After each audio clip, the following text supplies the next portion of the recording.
What's up, everybody? Welcome back to the channel. This video we're gonna talk about grooves, timing, groove. We're gonna really dive into the minor details of timing, like millisecond changes, and that's actually right where I want to start. So let's dive in. Over here, what you see is one of my upcoming releases. With my publisher, I just finished my release schedule for this year, and my first release is going to be quite soon, and then I'm going to be releasing every so many weeks. And this is one of the upcoming releases for this summer. It's a house track, full-on house banger, for festivals and also clubs. It can be used in clubs. But yesterday I was doing the final changes, the final tweaks on this mix. And when I was listening to this mix, I heard something in the timing of three elements that just wasn't feeling right, and it was such a minor change, and I thought, like, I need to show you guys this because this is very much the details where it's all about. At some point, these are the details where you want to be able to hear at some point if you if you're really into music production. Okay, so let's just have a quick listen to this loop right here.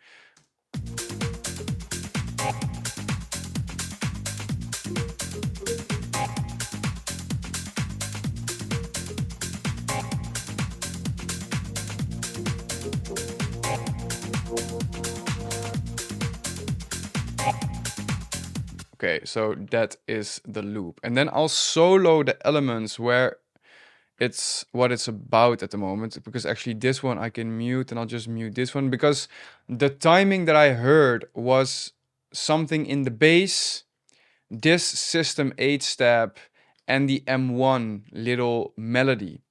So let's have a listen very closely to those three elements together with the kick and the drums.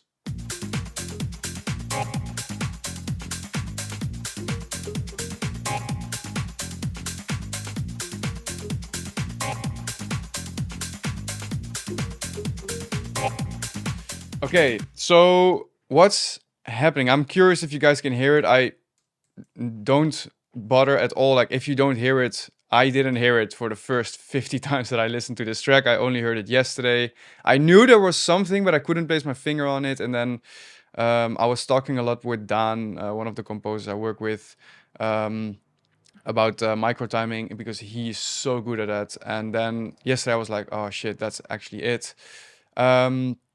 So listen to this little part, because this is, well, we'll get to the bass in a bit because there's also something in the bass, but listen to this little part over here.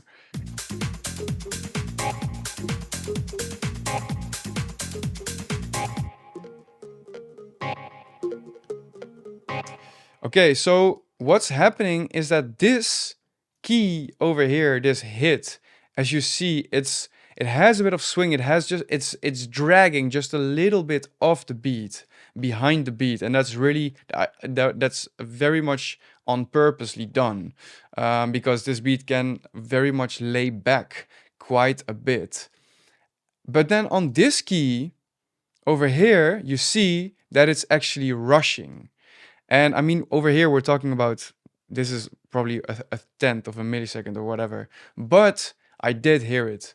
And as you see, these keys, these notes are lined up. So if you listen very closely to it, you can actually hear that this one is rushing and this one is dragging.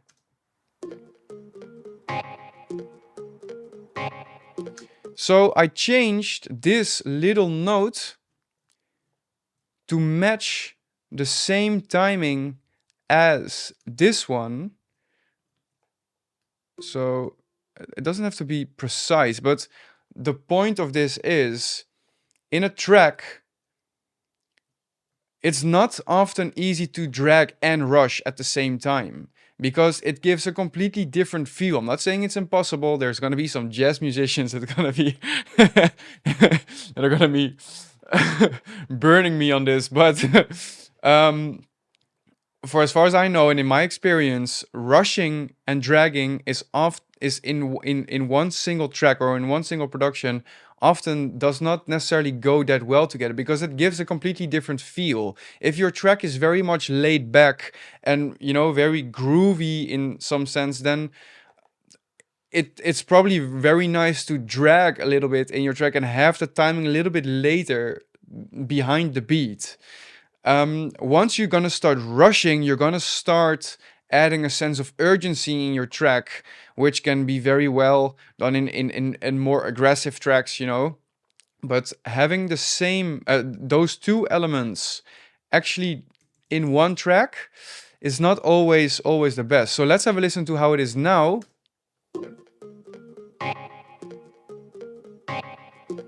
And let's go back.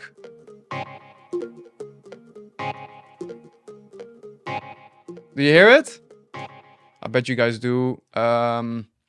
If you don't, just rewind that little bit over there, because otherwise I'm gonna have to.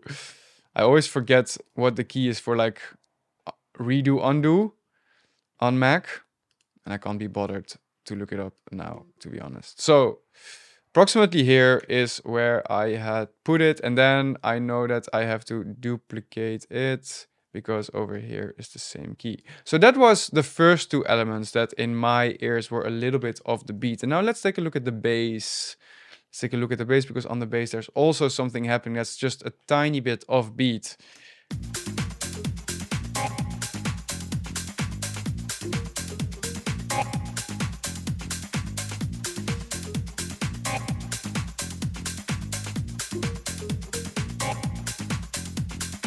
Okay, so let's take a look at the kick and the bass separately, and let's have a look at the bass. So the bass is quite simple, but quite groovy.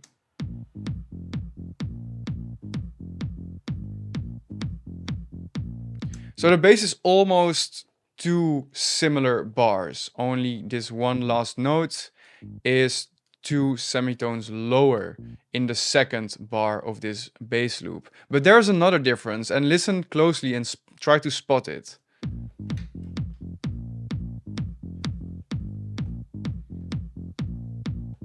This note over here is right on the time. This one is dragging a bit. These ones are right on the time. This one is dragging. This one is right on the time, right on the time. Right on the time, right on the time, dragging more, and then 2 semitones lower. So in these two notes, there's actually a timing difference, and the difference is quite prominent. Listen well to those two keys and to those two notes, and you will actually hear the difference in the timing.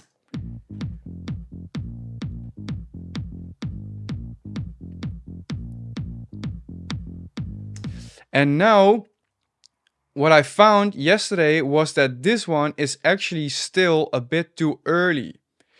Because what you actually kind of want is in this case, you actually kind of want it right in the middle and really be dragging a lot. And then now the groove will get way more prominent. There you go. Let's redo. It's too early. It feels rushed over there. It feels rushed quite a bit. So I really wanted it to have it here. So there you go. These are, well, we're not done. We'll move on to another project, but this is what I wanted to show you in this project. And this is very much the whole topic of this video, is like these micro timing things can really make a big change. And look, let's be realistic. How many people would have heard this if I would have released it like this? Not a lot, but I heard it. And I know Dan is way better at this. He would have heard it for sure. And it was bothering me. I knew there was something with it, so I wanted to fix it, because, you know, that's what you want as a musician, as an artist. You want it to be nice and tight, you know, and this is the change that it needed. Okay, so let's move on to the next project. Okay, so here is a very small loop that I just created with some drums. Here are the drums, very basic, and then with a bass line.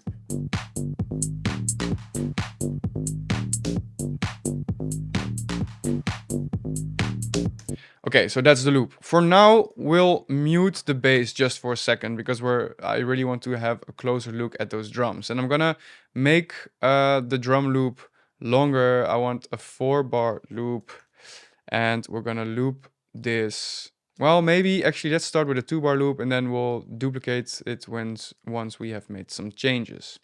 So open this one up. Okay, so I have a very, very basic loop here, and we're gonna start adding some elements and start adding some groove to this.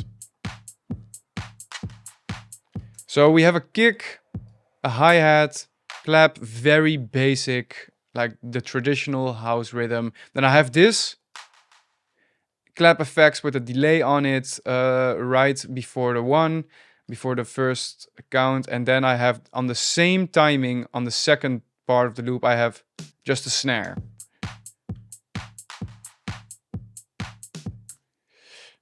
So let's directly dive into this and start taking a look at this part over here, because this clap is nice,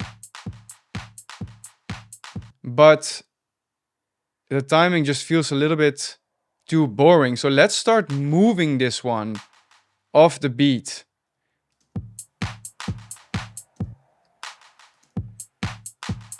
There we go.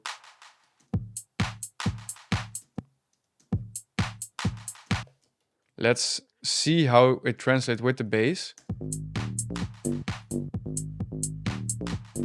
Nice. And let's start doing the same thing with this final snare over here. I'm just gonna shorten it a little bit because I don't like when the MIDI goes over, because then every time it gives me an issue.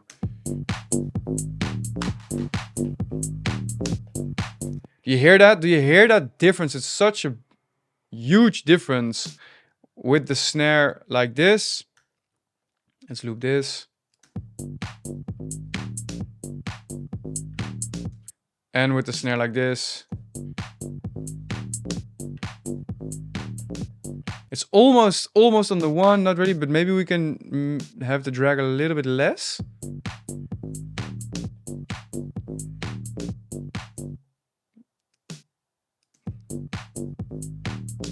Nice.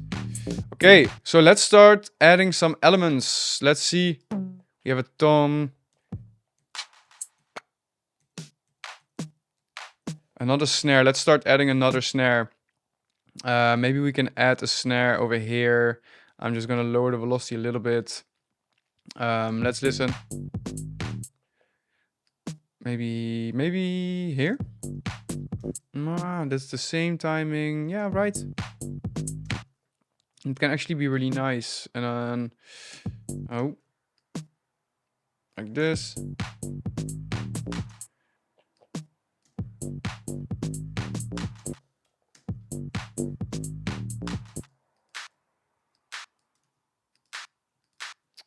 Sorry guys, fucking this shit up again.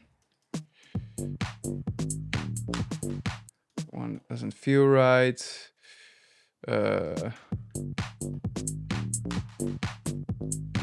Like this, and then maybe, yeah, something like this.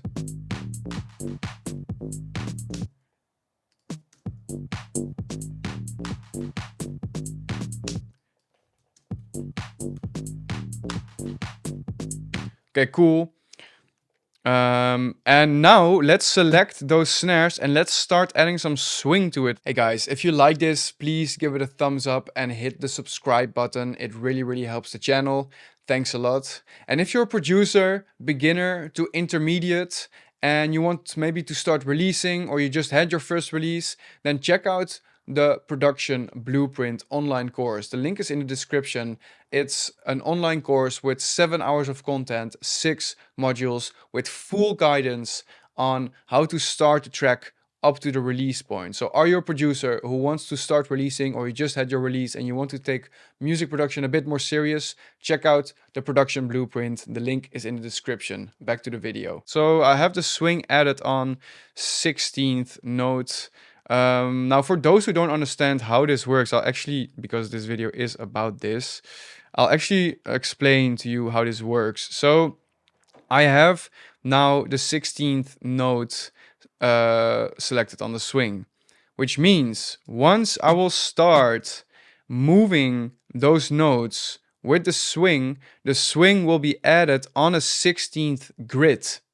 So it will, basically what the swing does, it will look at, okay, this is 1 of a 16th and this is 1 of a 16th. I'm going to start moving the snare so I can move between those two 16ths. If I would put the snare on a 4th, you see, it locks itself right on the 4th because now it sees 1/4, 2/4. So it can move in between those two 4ths. You see what I mean? So if I have it on the 16th, it's going to start moving in between those 16th notes. If I put it on a 64th, then it is going to start making some minor changes because it can only move in between. You see, you don't even really see it because it can only move between those 64th. So maybe if I take one of, yeah, you see now that one just changed. So I want it on the 16th, and now I probably forgot what the rhythm was. I think it was this. No, this one was over here.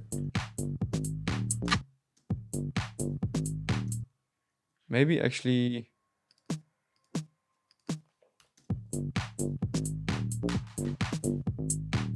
I like that quite a bit. This is also nice, what we kind of had, sort of. So let's start moving it with the swing. 16 notes, strength at 100%, and then now, yeah, okay, so now it directly moved when I hit it, when I took it, because you want it to be on 50%, 50 on the point of 50, because swing can either move forward or backwards. So, okay, so we have the snare over here, 16th note. Let's see what happens once we start adding some swing. There we go. So that one is staying, which is fine, and the first one is moving, and that's...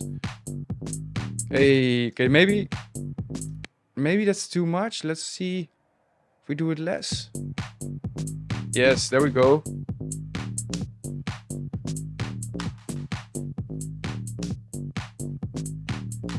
Okay, nice. And then now we're gonna take a look at the bass. And look, I can keep doing this obviously with a lot of extra elements, and maybe we'll get to that in a bit, but I also want this video to be like a little bit approachable for you guys. If I start yapping about this for an hour, it's gonna be too much. So now let's take a look at the bass, because as we saw in the example that I gave you guys with the project, with my own project, timing and groove is also very much relative to the other elements in your track. So, you know, so for example, that single key note of the M1 that was rushing a little bit would not have necessarily been a problem if that serum stab was not dragging on the same count. Because that's where the fault was. On the same count, there was one element that was rushing and one element that was dragging, which were meant to be played at the same time. And they weren't playing at the same time. I mean, there was a few milliseconds of a difference there, and for me, it killed the groove a bit. So now, on this bass loop, I have this note on the same note as where I had my clap and as where I had my snare, but now these two are dragging. So I want to start adding that same drag to this bass note, and same applies for this one approximately. Let's see. Now they are, yeah, that's perfect. And then now let's have a listen.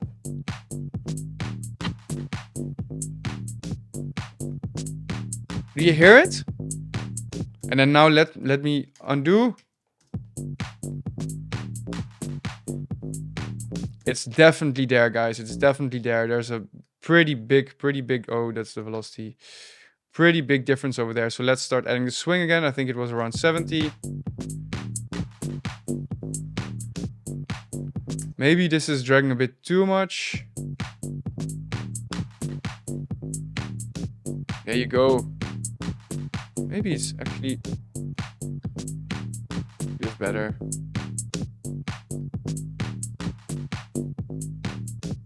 This is too much. I like this. Nice. And now let's start adding some swing to these other bass notes as well. So let's have a... Maybe... But I'm not sure if this is going to work because those two notes are quite prominently right behind the kick. But we can try. We can try. It's actually really, really nice. I like that. So let's try something similar to what I did in the production that I showed you earlier in this video. So on this one, I'm gonna start dragging quite a lot over here.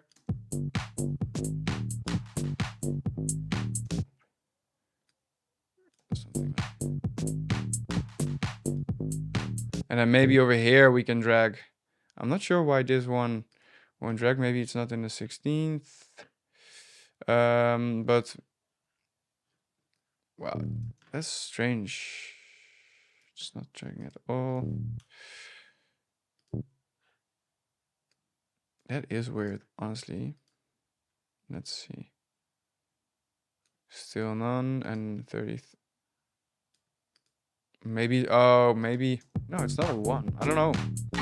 See, even me struggling sometimes with this. But this one is right on the kick. Maybe it's because it sees it as a 1. It shouldn't. But we were focusing on this one anyway, so let's...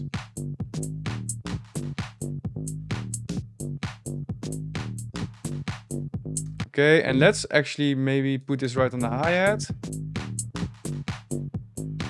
Yes, there we go.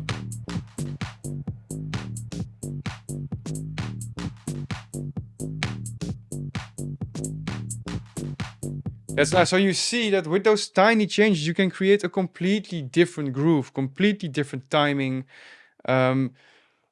completely different vibe in your elements. Now let's go back to those drums and maybe add a few more elements. Let's see. This is actually cool. So let's see what happens if I don't know. I'm just playing now. That's too much. The velocity is definitely way too high on this. I like that. So let's duplicate those and add them here. Okay, but those... So let's again give them quite a bit of swing. Okay, and but this one is now just too boring, so let's...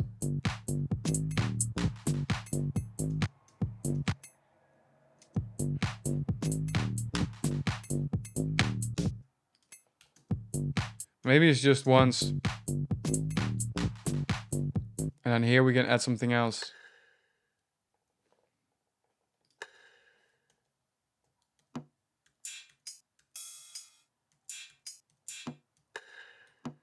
Oh, maybe we can...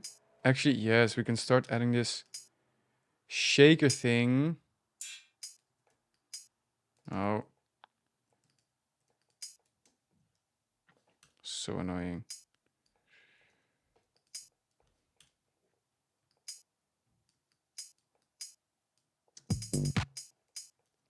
Let's see what happens if we do this and then add a crazy amount of swing on it. Whoosh. Too much.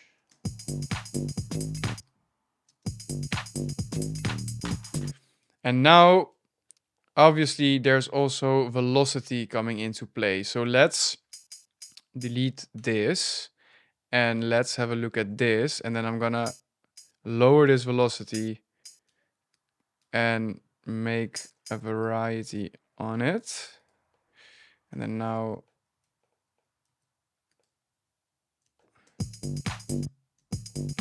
Nice.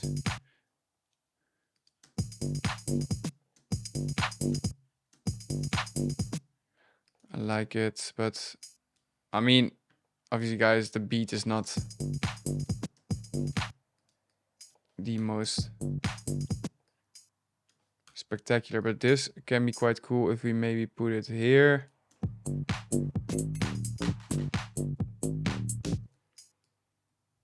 Or maybe at the end, actually, something like this.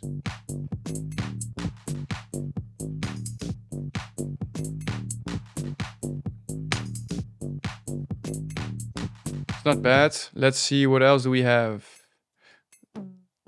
Thought. Isn't there another? There's no other hi-hat in here. Okay, it's not a problem. Cymbals. That one is actually quite cool. Let's go for this.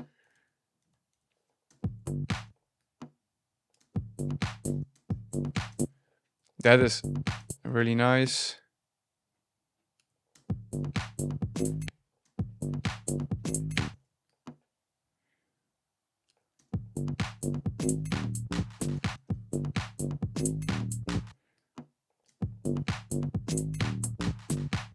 Maybe here. No.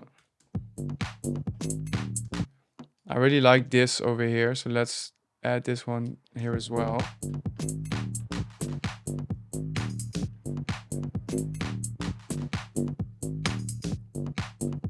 This one can go way softer, I think.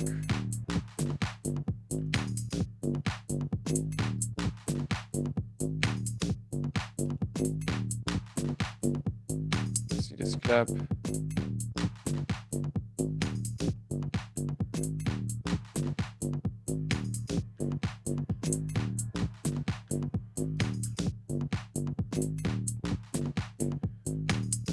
Nice. So yeah, there you go, guys. I think that kind of wraps it up on this topic: timing, micro timing.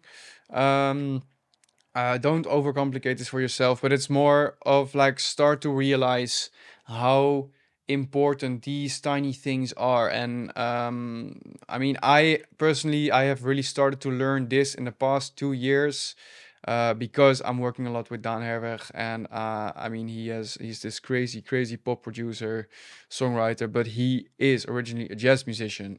And oh man, the timing that he can hear is literally like nitpicking over milliseconds, but it does really make a change. And of course, probably a lot of you guys use loops. I use a lot of loops.